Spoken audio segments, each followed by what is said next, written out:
இப்போ துரித கர்மம் உள்ள ஜாதகர் கேட்கக்கூடிய கேள்வி என்னென்னா, அப்போ நாங்கள் செய்யக்கூடிய பரிகாரங்களுக்கு பலனே இல்லையா, நாங்கள் எங்களுக்கு திருமணமே கைகூடாதா அப்படிங்கிற கேள்வி இருக்குது அவங்களுக்கு இன்றைக்கி நான் பரிகாரம் எப்படி பண்ணணும் அப்படிங்கிறத நான் சொல்கிறேன். சுபகிரகங்கள் பார்வை இருக்கணும் அவருக்கு. அப்படி இருக்கும் பொழுது தான் பரிகாரம் பண்ணணும். ஒரு உதாரணம் சொல்கிறேன்.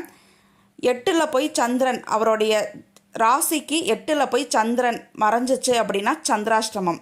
அப்போ சுபகிரகமான சந்திரன் போய் மறைஞ்சிருச்சு. இந்த டைமில் அவர் போய் பரிகாரம் பண்ணால் அதற்கான பலன் அவருக்கு கிடைக்குமா? கண்டிப்பாக கிடைக்காது. அப்போ பரிகாரம் பண்ணும் பொழுது சுபகிரகங்கள் பார்வை இருக்கணும் அவருக்கு. அப்படி இருக்கும் பொழுது தான் பரிகாரம் பண்ணணும். அப்போ ஒரு ஜோதிடரை ஆலோசனை பண்ணி சுபகிரகம் இருக்கக்கூடிய அந்த டைமை குறித்து இவர் போய் பண்ணக்கூடிய பரிகாரங்களுக்கு நிச்சயம் பலன் கிட்டும்.